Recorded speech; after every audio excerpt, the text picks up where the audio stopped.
Break के बाद आपका एक बार फिर से स्वागत है। आप देख रहे हैं चुनाव स्पेशल 2017 सेमीफाइनल और बात उत्तर प्रदेश के सियासी समीकरणों की कर रहे हैं और बागपत को केंद्र में रखकर समझने की जब हम कोशिश करते हैं कि उत्तर प्रदेश का चुनाव इस बार कैसा होगा, बागपत में इस बार कौन से नए समीकरण बनेंगे, तो ज्यादातर जो अब तक हमने बहस है पिछले सत्र में की है, उत्तर प्रदेश के जो बुनियादी मुद्दे हैं वो ज्यादा हावी है और इस बार तमाम पार्टियां बहुत ही आक्रामक रुख के साथ इस बार चुनाव मैदान में है। और जैसा मैं लगातार कहता हूं, बीएसपी के पास ये चुनौती है कि लोकसभा में वजूद खत्म हो चुका है, विधानसभा चुनाव में दमदार उपस्थिति दर्ज कराना उनकी एक मजबूरी है, जबकि कांग्रेस और समाजवादी पार्टी अगर एक साथ आए हैं तो उन्हें भी इस गठबंधन को सही साबित करना है, ताकि आने वाले वक्त में जब लोकसभा का चुनाव हो तो खुलकर ये पार्टियां सामने आए। और एक तरफ जहां राहुल गांधी को सपना है प्रधानमंत्री बनने का, तो कहीं ना कहीं मुलायम सिंह यादव ने भी ये सपना पाला है, तो एक लिटमस टेस्ट के तौर पर इसे वो भी देख रहे हैं। तो सत्ता बचाने की चुनौती उनके पास है, जबकि बीजेपी लोकसभा में ऐतिहासिक प्रदर्शन कर चुकी है। तो साख का सवाल है कि अगर विधानसभा में अगर सीटें कम हो जाती है, सत्ता हासिल नहीं करते हैं, तो कहीं ना कहीं नाक जरूर कटेगी और सबका ठीकरा केंद्र की नीतियों पर फोड़ा जाएगा। तो इन तमाम चीजों के बीच हर पार्टी एग्रेसिव होकर सामने आ रही है। पर बातचीत करने के लिए हमारे साथ कुछ मेहमान मौजूद हैं, एक बार फिर से आपको परिचय करा देते हैं।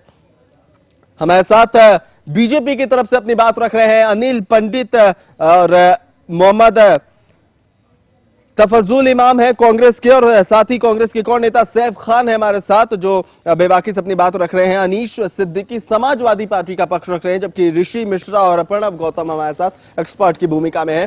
तो जब भी उत्तर प्रदेश में किसी मुद्दे पर बात होती है, चूंकि आज तमाम सियासी पार्टियों के लोग हैं और बहुत ही कड़ा मुकाबला है, तो माहौल भी गर्म हो जाता है। हर मुद्दे पर सबके पास कहने के लिए बहुत कुछ है और हर मुद्दे पर बचाव के लिए भी बहुत सारे रास्ते हैं। शुरुआत करें चर्चा की, सबसे पहले प्रणब गौतम का रुख करेंगे और चाहेंगे कि प्रणब इस सत्र में, चूंकि आखिरी सत्र है, किस दिशा में हम इस चर्चा को ले जाएंगे, आपके सवाल पर यह निर्भर करेगा। अभिनव, मैं एक प्रश्न पूछना चाहूंगा। आज ताजा सुबह सुबह नरेंद्र मोदी जी भाषण दे रहे थे जी।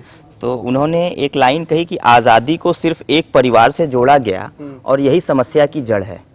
मोदी जी को यह समस्या की जड़ दिखती है, अच्छी बात है। नेहरू, इंदिरा, राजीव, सोनिया, राहुल, यहाँ तक वंशवाद दिखता है, अच्छी बात है, हम लोगों को भी दिखता है। इसमें पटेल को छोड़ा गया, पटेल नेपथ्य में गए, शास्त्री नेपथ्य में गए या बोस नेपथ्य में गए, या राव साहब नरसिम्हा राव, जिनको कि आर्थिक दृष्टिकोण से कहा जाए तो सबसे सफल प्रधानमंत्री रहे, वो नेपथ्य में गए। ठीक है, अच्छी बात है, ये समस्या की जड़ है।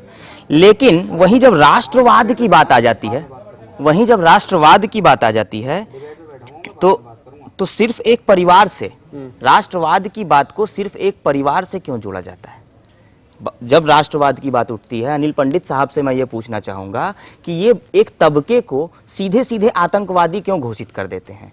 सिर्फ ये राष्ट्रवाद के सिरमौर कब बन गए? इसका मुझे जवाब दे देंगे। ठीक है अनिल साहब, कि केवल आप ही राष्ट्रवादी क्यों है और बाकी लोग देशद्रोही कैसे हो जाते हैं? जो भी आपका विरोध करेंगे वो देशद्रोही क्यों? देखिए प्रणब जी, बात हमारे विरोध की नहीं, बात भारतीय जनता पार्टी के विरोध की नहीं है, ना साथ देने की, बात पूरा इतिहास देखने की है। वही तो हेडगेवार से लेके और आज तक का इतिहास में देख रहा हूं। आप देखिए तो सही, जो भी आपका विरोध करेगा उसको आप देशद्रोही घोषित कर देंगे। आपने तो महात्मा गांधी तक को देशद्रोही घोषित कर दिया है कितने जगहों पर। किसी की बात सुन तो लें। महात्मा गांधी जी को स्थापित करने में या उनका जितना गुणगान कर रहे हैं, जितना उनको मान सम्मान दे रहे हैं नरेंद्र मोदी जी, आप कैसा विषय उठा रहे हैं? आपने बात की राष्ट्रवाद की, कि राष्ट्रवाद की, आप राष्ट्रवाद के पैरोकार कैसे हैं?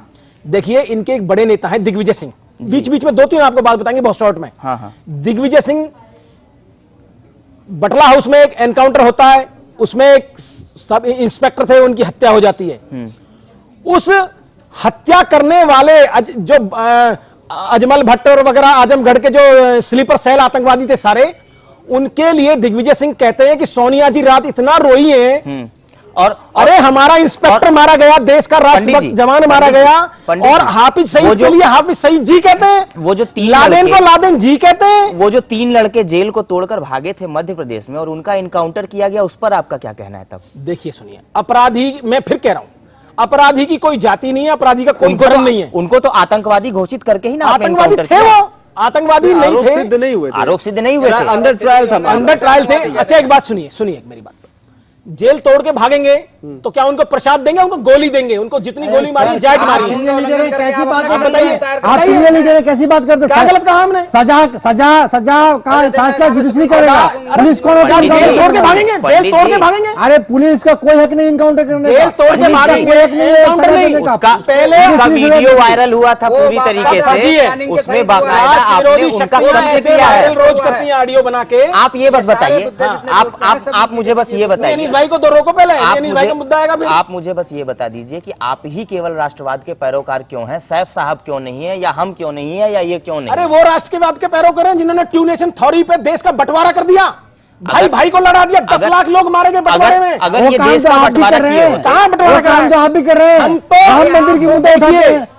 आप तो जो हमारा देश पब्लिक से जुड़ा हुआ मुद्दा नहीं उठाते हैं। आपको ये नहीं मालूम है कि कितने परसेंट लोग अशिक्षित हैं, कितने परसेंट लोग भूखे हैं, कितने परसेंट लोग कपड़े समझाने का काम क्या कह रहे हैं आप? सुनिए सुनिए सुनिए अनिल जी, आप चुनाव आते ही मंदिर मुद्दा क्यों आपको याद आ जाती है? देखिए चुनाव की बात नहीं है, आपको भारतीय जनता पार्टी के लिए एक सवाल अनिल जी, सवाल का जवाब तो उन्हीं का सवाल मैं व्यवस्थित तरीके से आपके सामने रखता हूं। प्रणव ने जो बातें कही हैं और ऋषि जी जो बातें कह रहे हैं, तमाम चीजों को आप राष्ट्रवाद की बात करते हैं? जी करते हैं। आपका दायित्व नहीं करते, राष्ट्रवाद को स्थापित करते हैं हम। अगर नहीं स्थापित करना तब मैं मानता जब आज हमारे देश में किसानों की हालात अच्छी स्थिति में होती, आज हमारे देश के मजदूर बेरोजगार नहीं होते, आज हमारी जो मध्यम वर्ग के लोग हैं वो अपनी समस्याओं, जो बुनियादी सुविधाओं के लिए वो लड़ रहे हैं, अगर वो इस हालात में नहीं होते। आप लोग दरअसल राष्ट्रवाद के नाम पर सत्ता की लड़ाई लड़ रहे हैं। आप लोग को येन केन प्रकारेण सत्ता चाहिए, चाहे वो केंद्र की हो राज्य की। मेरा सवाल खत्म। जी जी अभिनव जी, और इसको आपने राष्ट्रवाद का एक चोला आपने जबरदस्ती पहनाने का काम किया है, क्योंकि आपके पास कोई विजन नहीं है। लोग यही समझ रहे हैं कि आपके पास कोई विजन नहीं। यही वजह है कि पिछले किसी भी विधानसभा चुनाव को उठाकर आप देख लीजिए, ठीक चुनाव से पहले आपको मंदिर याद आना ही आना है, जबकि आपने मंदिर के लिए कुछ नहीं किया। अगर आपको मंदिर आपके वाकई में आपके आस्था का विषय था तो आप बताएं कि आपने मंदिर को लेकर 3 साल हो गए आपको केंद्र में सत्ता में बैठे हुए, आपने क्या किया? जो लोग आपको मंदिर के नाम पर वोट देते हैं वो जानना चाहते हैं कि क्यों आप मंदिर पर खुलकर सामने नहीं आते, आप दोहरी चरित्र की राजनीति क्यों करते हैं? अभिनव जी, आप सिर्फ मंदिर को भुनाकर वोट लेना चाहते हैं। अभिनव जी, हम मंदिर मस्जिद की राजनीति नहीं करते हैं। आपने कहा आप हिंदू मुस्लिम की राजनीति करते हैं। आपने कहा अनिल जी आप चुप रहिए, अनिल जी आप चुप रहिए, मैं गुजारिश कर रहा हूं, मेरा सवाल हो जाने दीजिए। मेरा आप मुजफ्फरनगर दंगे के बाद संगीत सोम सरीखे लोगों को सम्मानित करते हैं, मंच पर संदेश देने की क्या कोशिश होती है? क्योंकि उन पर आरोप है, आपके लिए वो मसीहा हो सकते हैं, लेकिन उन पर जब आरोप लगा, आरोप खारिज हो जाने देते, तब अगर ये काम करते समझ में आता। आरोप लगते ही आप सार्वजनिक मंच पर उन्हें सम्मानित करते हैं, ये क्या संदेश देने की कोशिश है कि जो लोग अल्पसंख्यकों के खिलाफ अगर इस तरह के कदम उठाएगा उसे हम सम्मानित करेंगे, बीजेपी उनके खिलाफ उनके समर्थन में है? तो ये आपके दोहरी चरित्र को जनता समझ चुकी है। यही वजह है दिल्ली में सफाया हो गया आपका, और उसके बाद बिहार में आपको मुंह की खानी पड़ी, और उत्तर प्रदेश भी आपके सामने, और आप रवैया फिर भी नहीं बदल रहे हैं। अभिनव जी जवाब ले ले, बात सुनिए अभिनव जी।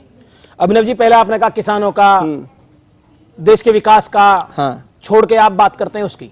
आप बड़ी शालीनता से मेरी बात सुनिए। 1947 में देश आजाद हुआ, इस देश के अंदर, और 1950 में चीन आजाद हुआ, हमसे 3 साल बाद। आज चीन की इकोनॉमी की, चीन की जीडीपी, चीन इंटरनेशनल, वहां निरंकुश, सुनिए पहले बात सुनिए, पहले मुद्दे कीजिए ना। चीन कहां है? वो निरंकुश शासन है वहां पर। नहीं देखिए अभिनव जी, आप बात नहीं सुनेंगे तो लोकतंत्र, आप लोकतंत्र का उदाहरण दीजिए ना। लोकतंत्र का उदाहरण सुन लो। चीन कौन सा लोकतंत्र है? लोकतंत्र का उदाहरण सुनिए। हाँ, अरे पहले भारत की बात, अरे सुनिए पहले भारत की सुन लीजिए। 1947 में देश आजाद हो गया। देश आजाद होने के बाद लगभग वाजपेयी जी की सरकार छोड़कर आज हमारी 3 साल लगभग होने जा रहे हैं। ये सरकार 8 और 2 देवगौड़ा जी वगैरह को 10 साल लगा लीजिए। 10 साल छोड़कर लगभग 55 से 60 वर्ष इस देश पे कांग्रेस ने राज करा। ठीक है, आप बताइए, देश को पीछे ले जाने वाली कांग्रेस है? अस्पताल कांग्रेस ने नहीं बनाए, सड़कें 3 साल में आपने कौन सा नक्शा बदल दिया? चीन से जंग हार गए। 3 साल में आपने कौन सा नक्शा बदल दिया? कश्मीर को आपने डुबो दिया, आतंकवादियों का आप बैठ के बिरयानी खिला रहे हैं। पंडित जी, आप बताइए, आप राम मंदिर की बात कर रहे हैं? नहीं कहा था कि मुझे 60 साल के बजाय केवल 60 बोल रहे कहा दे रहे हैं? देश की तस्वीर, और वही मैं कह रहा हूं, जनता जानना चाहती है। प्रणव जी, आपने एक बात 60 दिन में काला धन लाने की बात करते थे, और वही तरीका आपने अपनाया है। जब इस बार अनिल जी पहले आपने 60 दिन में काला धान लाने का वादा किया, मुकर गए। अब वही स्थिति हुई है कि 14 दिन में किसानों के बकाये को हम दिलवाएंगे। जब आप सुनोगे तभी तो 14 दिन में किसानों का बकाया दिलवाने का दावा भी बिल्कुल उसी तरह है। अनिल जी, मैं सवाल कर लूं या आप ही कर लीजिए? अनिल जी, आप ही पूछ लीजिए, मैं चुप हो जाता हूँ। सवाल आप ही पूछ लीजिए, बहस भी आप ही कर लीजिए। आपका जवाब दूं? जनता के ठेकेदार आप नहीं है अनिल जी, ऐसे नहीं होता। जनता के ठेकेदार समाजवादी पार्टी को नहीं बनाया गया है। उत्तर प्रदेश के हालात पर आपको शर्म आनी चाहिए। कम से कम आप ये बात मत कहिए कि जनता के ठेकेदार आप मत बनिए। क्या आपको एहसास है उत्तर प्रदेश में कितने लोगों की भूखमरी से मौत हुई है? क्या आपको पता है कि कितने महिलाएं बेवा हो गई हैं अपराधीकरण की वजह से? क्या आपको पता है उत्तर प्रदेश के जो मजदूर है कितना रोजगार आपकी सरकार ने दिया है? लैपटॉप बांटकर आप सत्ता में आने का लालच देते हैं। आपकी सरकार ने वहां की जनता को अपाहिज बनाने का काम किया है। बेरोजगारी भत्ता, आपने जितना बेरोजगारी भत्ता बांटा उतना रोजगार दिया होता तो स्थिति ऐसी नहीं होती। हमारी सरकार ने इसलिए अपने अंदर झांकिए, अपने अंदर झांकिए। सैफई में मुजरा हो आपके यहाँ की स्थितियां कैसी हैं आप देखिए। आपकी सरकार से दूसरे कितने संतुष्ट हो, छोड़ दीजिए। मुलायम सिंह यादव आपके संतुष्ट नहीं रहे। वक्त बे वक्त उन्होंने अखिलेश यादव को कहा है कि सरकार ठीक से चलाया करो, और कई मुद्दों पर उन्होंने अखिलेश यादव को डांट लगाई है। तो आपके बाप बेटे क्यों? बाप बेटों को सरकार हमने नहीं दी है, हमने समाजवादी पार्टी को सरकार दी थी, बाप बेटों को नहीं दी थी। इसलिए मत बोलिए। थाने पे के जा रहे हैं अनिल जी, एक ही जाति के लोग आप हैं, बताइए। एडीएम इसलिए आप दूसरों के आंगन में हो रहे तमाशे पर आप मत बोला कीजिए। आप पर आऊंगा फंस जाएंगे आप। इसलिए पहले मैं सवाल कर लूं, साहब उसका जवाब दे, फिर मैं आपके पास आऊंगा। जिसकी सरकार से उसके पिता संतुष्ट नहीं है। मुलायम सिंह यादव ने आपकी सरकार को नंगा कर दिया था पूरे उत्तर प्रदेश के सामने, अखिलेश यादव के तमाम कामकाज को, और आप दूसरे को ढिढोरा पीट रहे हैं। इसलिए अखिलेश यादव की सरकार में जितना विकास हुआ इतना तो केंद्र ने नहीं क्यों नहीं करा। अनिश जी, आपकी सफलता मुझे नहीं नजर आएगी। मंदिर मुद्दे पर वोट आपकी सफलता मैं नहीं देख सकता हूं, मान लूंगा। आपके पुत्र और आपके पिता को भी अगर आपकी सफलता नजर नहीं आती है तो फिर ऐसे सफलता पर लानत है। आपके चाचा जिन्होंने उसको ठीक है, गोद में पाला, साहब जवाब दीजिए। अनिल जी की बातों का आप जवाब दे रहे हैं। अनिल जी, आप धैर्यपूर्वक सुनिए। मैं जवाब दे रहा हूं। मैं सब बातों का जो भारतीय जनता पार्टी की जो प्रतिनिधि यहाँ पे बैठे हैं उन्होंने फिर हवाई बातें की, ठीक है, मैं उसका जवाब देना चाहूंगा। सबसे पहले योगी आदित्यनाथ आपकी पार्टी के हैं, वो कहते हैं कि अगर वो यहाँ इलेक्शन लड़ते हैं तो वो कश्मीर बना देंगे। ये आपकी पार्टी के एक आदमी नहीं, मैंने मौजूदा उदाहरण बहुत सारे लोगों का नाम दिया। ठीक है, इनकाउंटर का आप जवाब नहीं दे पाए। आप जीडीपी की बात करते हैं, चाइना की चले गए, आपने इंडिया की जीडीपी का जिक्र नहीं किया। वो तो आपने बर्बाद कर दी ना। अच्छा, हमने बर्बाद कर दी। मैं आपको बता तो रहा था कि जीडीपी आपने 5.6 पे लेके गए थे, हमने 7.6 पे बढ़ाई थी, अब आप 6.3 पे आपने फिर नीचे उसे कर दिया है। ठीक है, कॉमनवेल्थ सुनिए, चलिए कोई बात नहीं, आप फिर बीच में बोल रहे हैं। चलिए आप जवाब दीजिएगा ना, फिर जवाब दीजिएगा। चलिए मैं आपसे और फिर अगर आप इसकी, आप जानते हैं इंडिया की क्रेडिट ग्रोथ क्या है इस वक्त? नहीं जानते होंगे आप, कोई बात, मैं बता देता हूं आपको। इंडिया की नहीं करा हमने, क्रेडिट कार्ड से घोटाला नहीं करा जनाब। आप क्रेडिट कार्ड की सुन लीजिए, आप सुन लीजिए ना, आपसे नहीं पूछ रहे, वो जनता को बता रहे। बात मैंने सुनी ना, आपकी चुपचाप मैंने हवाई बातें। ठीक है साहब, अब मैं जनता को चाहूंगा कि वो एक्चुअल फैक्ट सुने। हवाई बातें तो आपने सुनी, आप जमीन पे डीएलएफ की बात बता दो। अब आप एक्चुअल फैक्ट सुने। सुनिए, इंडियन नेशनल कांग्रेस 1040 मिलियन लोगों को पॉवर्टी लाइन से ऊपर लेके आई है। आपकी हवाई बातें नहीं कर रहा मैं, ऑन फैक्ट ऑन पेपर कर रहा हूं। दूसरी चीज, मैं आपको आपकी क्रेडिट ग्रोथ बताता हूं जो 5% अभी नीचे चली गई है। इसका मतलब हम बहुत मुश्किल एक देश को हमारे जो है बढ़ने में लगता है, जिसमें इन्वेस्टमेंट्स होती हैं, कंपनी इन्वेस्टमेंट्स करती हैं। आप जानते हैं कंपनी की कितनी इन्वेस्टमेंट्स हम लोग जो है इस वक्त चले गए। जो नई कंपनियां जो यहां हमारे देश में पैसा डालती, जिसकी वजह से हम कंपनियां जब बढ़ती तो नौकरी लोगों को लगती। आपकी सरकार में, भारतीय जनता पार्टी में 25 लाख यूथ की नौकरियां जो है वो खराब हुई। कैसे हुई वो भी मैं अभी आपके चैनल पे एग्जांपल देता हूं। हमारी जो एवरेज न्यू इन्वेस्टमेंट प्रपोजल्स हैं, जो हमारी कंपनियां हमारे देश में पैसा डालती हैं कंपनियों में, जिससे बेरोजगारी खत्म होती है, लोगों को नौकरी मिलती है, वो पहले थी हमारे कांग्रेस के टाइम पे $20.97 बिलियन जो हमारे देश में लग रहा था, जिसका इस वक्त क्या चली गई है क्वात्रो- आपकी सरकार में। क्वात्रो सुनिए, की मेरी बात क्वात्रो सुनिए आप। की- अब ज्यादा हवाई बातें मत करिए क्वात्रो मेरे की- मुझसे। बोस तो का घोटाला सुनिए, वाला, इटली ये का चाहते हैं आदमी- कि जनता को पता न चले सच्चाई। काउंटर मैं कीजिए, अनुरोध आपको करूंगा मौका कि दीजिए। इसका या तो लेके भाग गया माल को। आप पॉइंटर नोट सोनिया कर गांधी लीजिए, के रिश्तेदार सुनिए, क्वात्रो जी, रिश्तेदारों आप की बात पॉइंटर मत नोट करिए, कर आप लीजिए, क्या आप जवाब अब मैं दीजिएगा। आप नरेंद्र मोदी लीजिए जी के बारे में तो आपको पेन काफी और पेपर बेचैनी लीजिए, जाएगी। आप है ना? पॉइंटर नोट कर लीजिए, एक के बाद एक अब आप जवाब क्या- दीजिए। आप जो डेवलपमेंट की बात कर रहे थे कोट अनकोट की, $8.2 बिलियन इस वक्त रह गया, जहां हमारा पहले 21 बिलियन डॉलर जो पहले इन्वेस्ट करते थे वो 8% रह गया। आप ग्रोथ की बात करते हैं, किस लिहाज से आप ग्रोथ की बात करते हैं? मैं ये पूछना चाहता हूं आपसे कि हमारी रूरल जो एरियाज हैं उनकी ग्रोथ फैक्टर्स कितना था? आप जानते हैं उनकी वेजेस कितनी थी? नहीं जानते होंगे, चलिए मैं बताता हूं आपको। अरे आप पहले बताओ। 2013 में 18% थी जनाब हमारे इंडियन नेशनल कांग्रेस के अंदर। जो आप कोट और अनकोट बहुत डेवलपमेंट की बात करते हैं, और आपकी भारतीय जनता पार्टी की केवल अब वो 3.8% रह गई है। आप ग्रोथ की बात करते हैं। चलिए पर कैपिटल इनकम की बात करते हैं। आप जानते हैं आप कि भारतीय जनता पार्टी ने जब इंडियन नेशनल कांग्रेस को दिया था अपनी सरकार, 10 साल की मैं बात कर रहा हूं, जब हम राज्य में थे, तो कितनी पर कैपिटल इनकम थी? नहीं जानते होंगे आप। चलिए मैं बताता हूं आपको, 24,000 रुपए पर कैपिटल इनकम थी हमारे देश की। जो हमारा एक आम नागरिक जो कमाता था साल का, वो जो पर कैपिटल इनकम थी हमारी, वो 24,000 रुपए थी, जो एक आम आदमी कमाता था। उसे बढ़ाने का काम किसने किया? इंडियन नेशनल कांग्रेस ने किया। ऐसी हवाई बातें नहीं जैसे आप कर रहे हैं। नहीं। 69,000, सुनिए मेरी बात सुन लीजिए, 69,000 राजा सुरेश कलमाड़ी, सुनिए 69,000 इन्होंने करा, तीनों ने मिलकर। ये देखिए हवाई बातें फिर शुरू हो जाती है। डी राजा, चलिए हमारी आप ये बात करती है एवरेज ग्रोथ। साहब एक सवाल, हवाई बातें नहीं, एक सवाल, मैं इनकी पूरी बातों को पहले समझा लंबा दूं चिट्ठा है। और चाहूंगा कि कांग्रेस मैं चाहूंगा ये एक बार मेरी बात खत्म खत्म होगी इनकी होगी, बात। उसके बाद ये अपनी बात रखें। ये बीच में शुरू हो जाते हैं, इसलिए कि जनता को पता ना चल सके। मैं अनुरोध करूंगा कि मेरी बात पे ध्यान दें और तीसरी इनका फेर ऑडियो आदमी- लेवल नीचे कर दें। तीसरी फेर कांग्रेस रिक्वेस्ट करता एमएससी हूं। को समझा रही है। चलिए ठीक है, शुरू कीजिए। आप यूपीए ग्रोथ फर्स्ट टेन्योर की मैं बात कर रहा हूं। अंधा काने को समझा रहा है भाई। ये देखिए, ये आए हैं मुझे बताने के लिए, जबकि अपने आंकड़े जीरो है। क्वात्रो ची- 25 लाख नौकरियां खराब हो मैं गई। गुजारिश करूंगा दोनों शीला इनको दीक्षित, पहले डी देखिए, राजा, भाई, सुरेश ये जो आप आंकड़े दे रहे हैं, 2G, एक मिनट, अनिल जी सुन लीजिए। आप बीच में क्यों शुरू हो जाते हैं? साहब, साहब, इसलिए शुरू होते हैं। मैं विधानसभा बताता हूं। चुनाव में कोशिश- विधानसभा चुनाव में देश इनकी के कोशिश आंकड़े है। बहुत ठीक है, अभिनव भाई, आपका योगदान अभिनव भाई, चलता इनकी है। कोशिश रहती है कि जब ये ऐसे आंकड़े दिए जाते हैं तो ये बीच में इसलिए शुरू हो जाते हैं कि इसलिए जनता हो को जाते हैं कि जनता- एक्चुअल देखिए जनता बर्बाद अब करने जा रही देखिए है उत्तर प्रदेश में।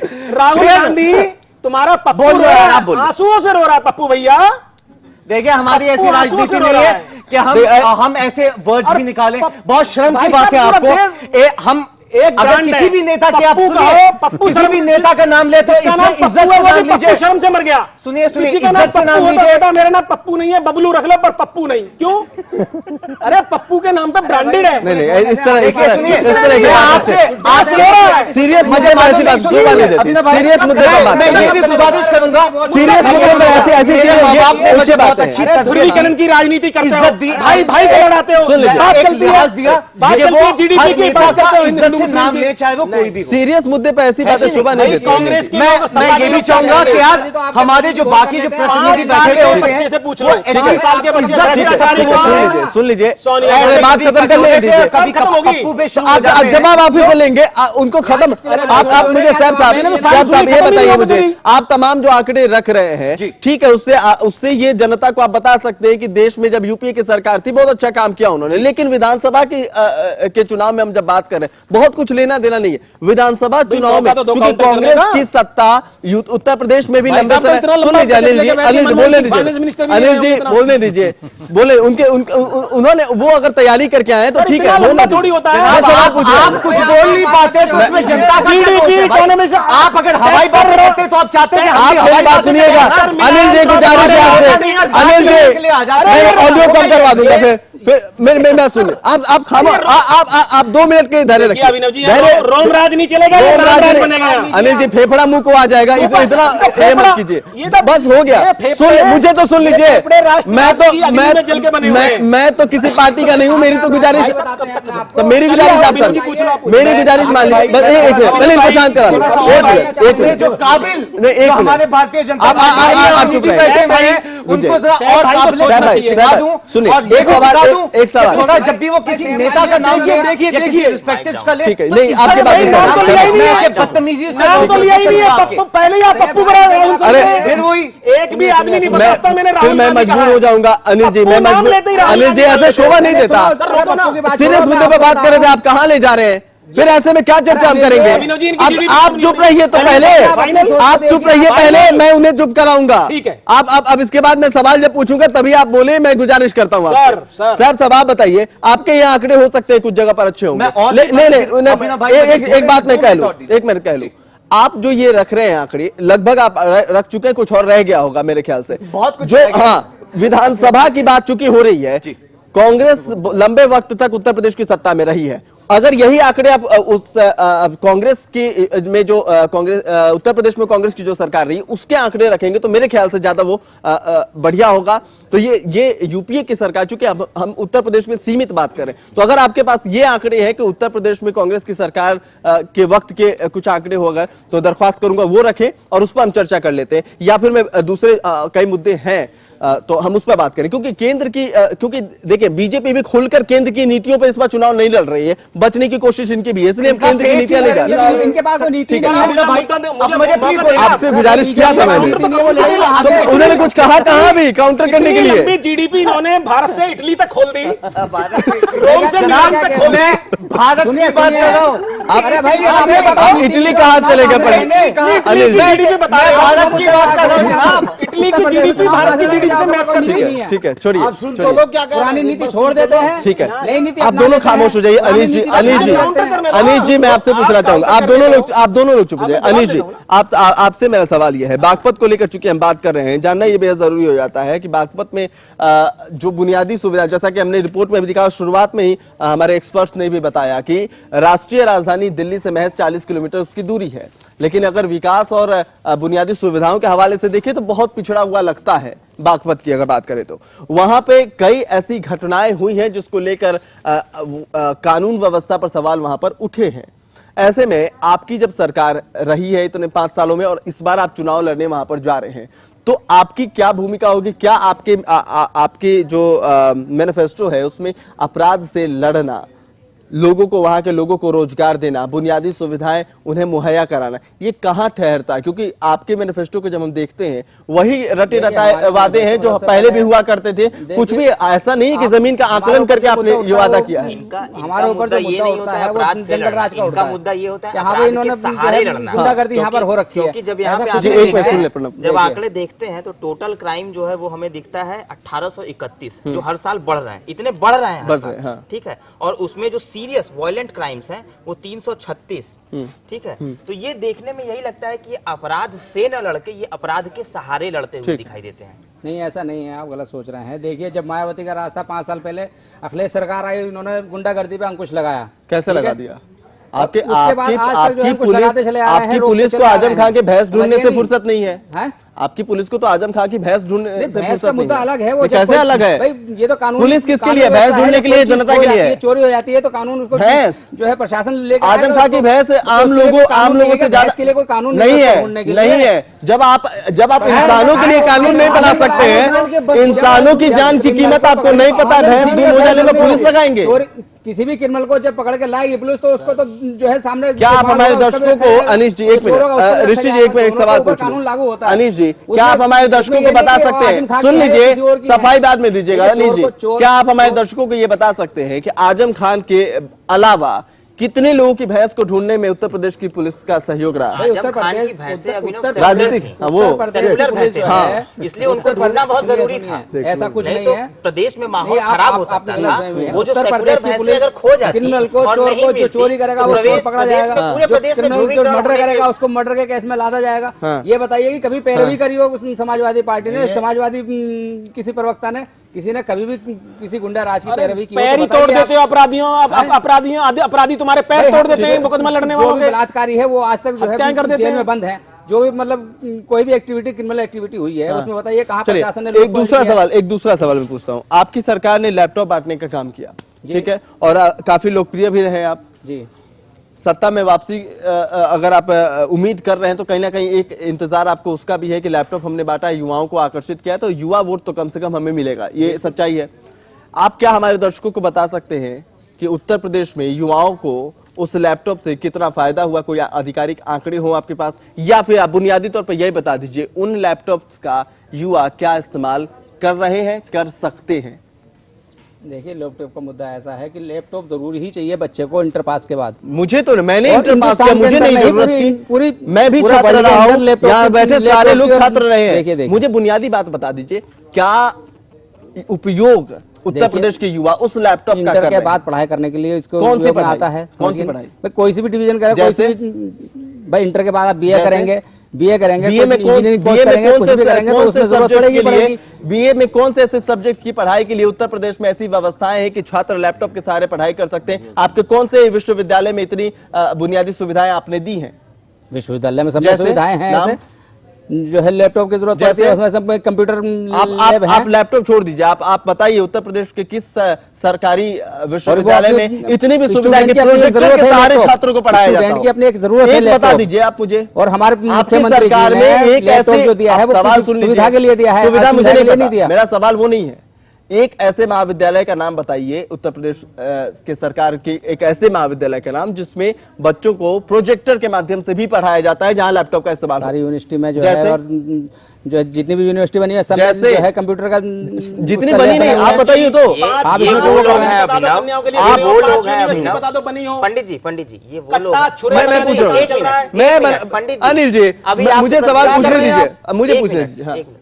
ये वो अपराधियों लोग- के अड्डे पैदा करे जा रहे हैं। अनिल जी, आपसे गुजारिश है, आप आपको अपराधियों के खुद तो लोगों को लीजिए। जो बता नजर दें, आता है। 5 विश्वविद्यालय बता दें, 2 सबसे बड़ा- MBBS के, 2 सबसे बड़ा अपराधी तो आप मेडिकल हैं, कॉलेज बता दें, जिन्होंने चार हर कन्या इंसान इंटर के कॉलेज बता दें, ठीक है, कहाँ बनी है बुजुर्ग बताइए, की पे कैची मारी कितनी है। सड़कें बनी है बता दीजिए। आप मुझे बताइए, पूछने कहाँ से दीजिए, बनी? आपकी विकास जगह नहीं मैं होता है, वहां आ जाता हूँ, आप एंकर बन लीजिए अरे फिर। एंकर की बात नहीं सर, मुद्दा आप, लाइट है नहीं, बिजली है नहीं, भाई, लैपटॉप आप कहाँ से विकास काम के होगा, मुद्दे पे आ ठंडा जाइए। होगा, आज क्या तक होगा? विकास कितना किया अखिलेश बिजली है सरकार ने? नहीं, सड़कें टूटी अखिलेश पड़ी सरकार है, ने जितना विकास किया कोई सरकार आज तक नहीं आई उत्तर प्रदेश वही में। विकास स्कूल नहीं नहीं हो रहा है, था। बच्चे आप डूब ये जाते नहीं हैं बताइए। बेचारे। एक ही चीज ये तो लैपटॉप तो एक छोटी सी चीज है बच्चे जो स्कूल बच्चे जाते बांट दिए हैं, उन्होंने। स्कूलों में एक ये कॉपी रास्ता का नहीं है। बहुत देर से आप लोगों को सुन रहे हैं। कांग्रेस बोलो, कांग्रेस बोलो, इमाम बोलो, साहब, कांग्रेस के इमाम साहब मुद्दा बोले, इमाम साहब को बोले दीजिए। कांग्रेस इमाम साहब बोलेंगे अब। आपकी एक ही बात है, या तो आप कट्टा कहते हैं या तो कटोरा कहते हैं, इसके अलावा आपके पास कुछ नहीं है क्या? इसके अलावा हमारे पास है स्किल इंडिया, स्टार्टअप इंडिया, नौजवान भारत, कुछ हुआ है आज सनातन तक? संस्कृति, बताइए, अफगानिस्तान तक हमारी ध्वजाएं हुआ लहराई है?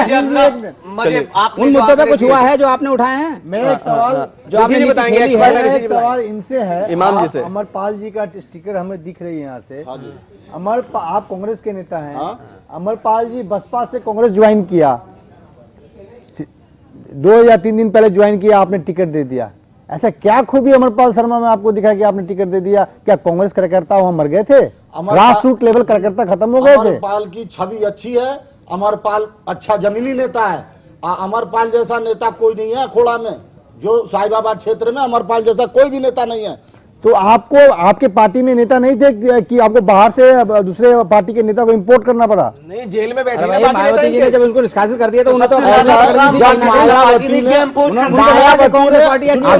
मायावती ने जब डिमांड रखा पैसे का, उसके बाद अमरपाल ने कहा कि हम जनता को पैसा, देश जनता के पीछे खर्चा कर सकते हैं, विकास के लिए कर सकते हैं, लेकिन आपको पैसा नहीं देना, टिकट देना दीजिए, नहीं तो टिकट मत दीजिए। उसी हमें कांग्रेस टिकट से मिलेगा। आप, उसी बीएसपी मायावती से आपने केंद्र की सरकार चलाई है, आप बताइए। आप भी तो गठबंधन में थे। हम किसी के गठबंधन में नहीं थे। नहीं, बीएसपी से आप- गठबंधन आप- में यूपी में यूपी में थे, ये हम यूपी में कहीं थे, किसी गठबंधन में नहीं थे। यूपी में थे। ये तो आप ये सरकार चलाए हैं। गठबंधन, नोटबंधन तो इनके चल रहे हैं।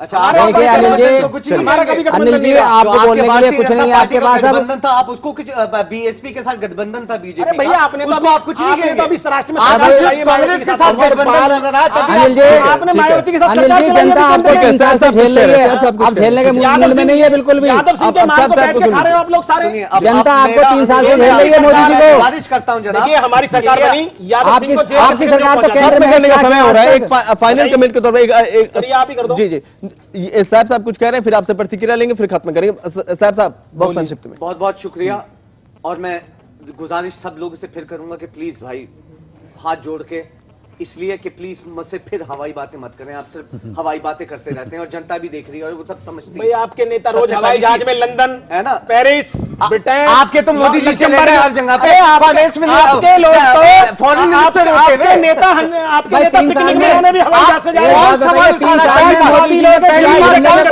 है तो बताएं आप। राहुल गांधी फिर- पिकनिक मनाने जाते हैं मैं लंदन। जनता मैं पूरे बहस को एक लग्जमबर्ग, बता मैं दें। पूरे बहस को मोड़ देने आप की बीजेपी अरे अनिल जी अरे अनिल जी ऐसे आखिरी मिनिस्टर सुषमा स्वराज आप थी। बताइए। सुनिए, अरे अनिल जी हवाई जहाज में यही सबसे यही दिखाना चाहते हैं नहीं तो वो हर तो आप यही दिखाएंगे जनता को ये आप चार चरित्र की बात करते हैं आप पार्टी चार चरित्र की है जनता ये देख तो क्यों हवाई जहाज उनको हवाई जहाज बोलना बैन है क्या पप्पू बैठे हवाई जहाज में बुरा वो क्यों उनको बैन है क्या आप ठहरे रखिए आप हवाई जहाज में बैठने वाला समय नहीं है समय नहीं है बीजेपी के एक भी नेता को सुन लीजिए, बताइए जो बहुत- देश में पिकनिक मना रहा हूँ। ठीक है मैं बता दूंगा बताइए।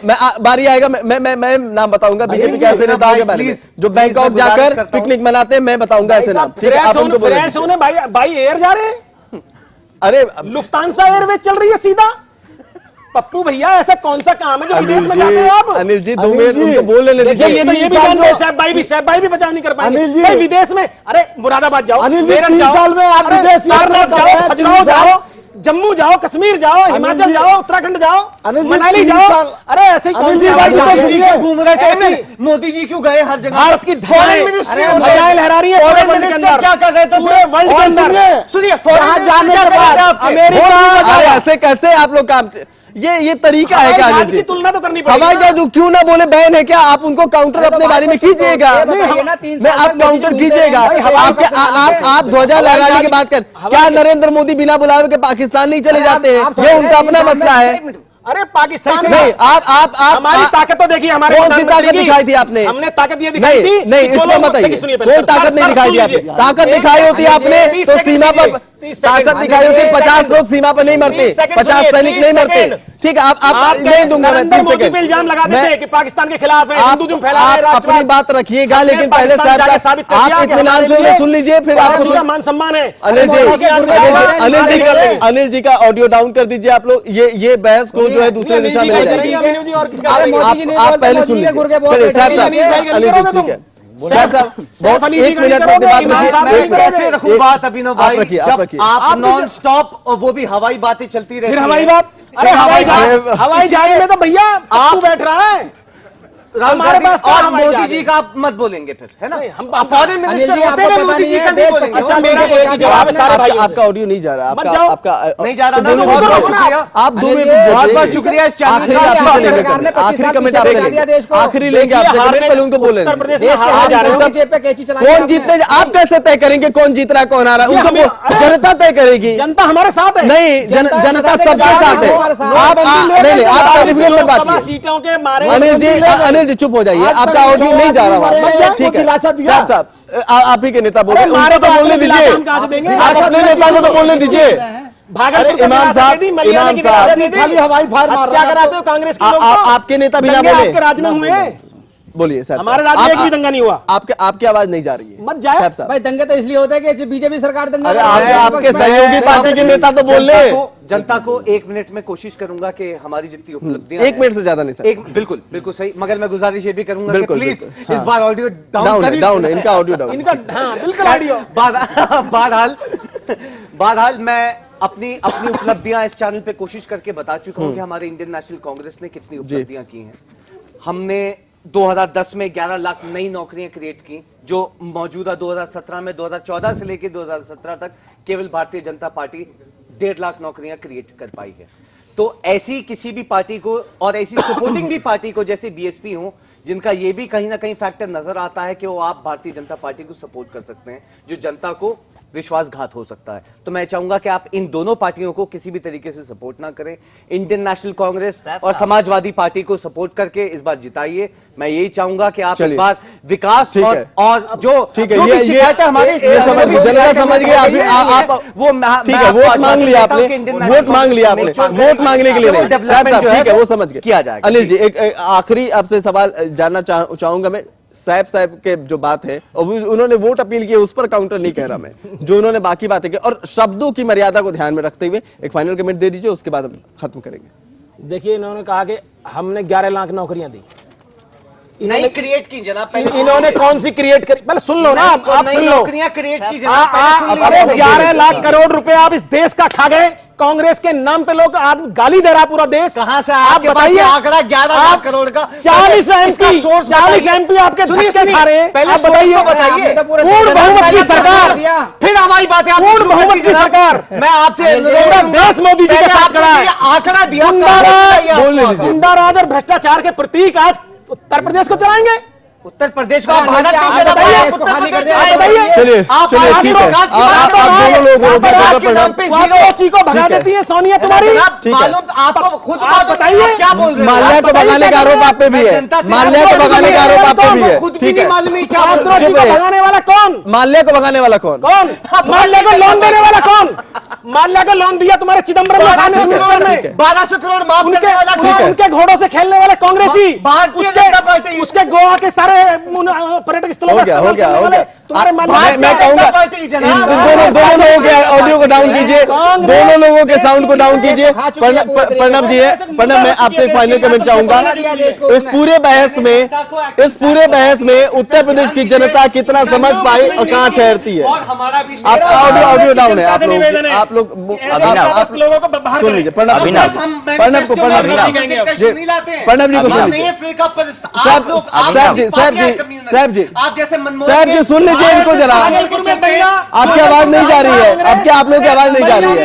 आवाज नहीं जा रही है साहब जी। कलकत्ता में दंगा कौन अरे है? अनिल जी सुन लीजिए, नहीं, पूछ लो इनसे जरा। प्रणब आखिरी बात कह रहे हैं, प्रणब आखिरी बात कह रहे हैं। प्रणब अब आप चुप हुए, अब उन्हें चुप कराया। अरे अनिल जी कुछ नहीं, आपसे खत्म होगा, इन्हें बोलने दीजिए। प्रणब फाइनल कमेंट, जनता कहां ठहरती है? आज मोदी जी के भाषण में एक लाइन उन्होंने कहा था कि एक वर्ग देश के गरीबों का हक लूटता रहा और उसको वापस से मैं चरितार्थ होते हुए देख पा रहा हूं कि यही वो वर्ग है जो अपनी चिल्लम चिल्ली में आपकी किसी बातों को नहीं सुनता है और आपके हक को हमेशा लूटता रहता है। कृपया इस बार जब आप वोट देने जाइएगा तो जरूर देखिएगा, जरूर देखिएगा। आपके मुद्दे की जब बात होती है, जनता के मुद्दे और सरोकार की जब भी बातें हुई है, इसी तरह से बातों को बरगलाने की कोशिश है, लेकिन इस बार जनता से अनुरोध है कि इस चीख और इस शोरगुल में आप अपने मुद्दे तलाशना ना भूलें और हम अलग अलग जिलों की खबर लेकर ऐसे ही आपके सामने आएंगे और बहस का सिलसिला चुनाव तक लगातार जारी होगा। लेकिन गुजारिश आपसे यही है कि इस शोर शराबे में आप अपने मतलब की बात और अपने सरोकार की बात चुनना भूलिएगा बात। तो फिलहाल आज जो चुनाव स्पेशल 2017 सेमीफाइनल में बस इतना ही। तमाम मेहमानों का शुक्रिया, नमस्कार।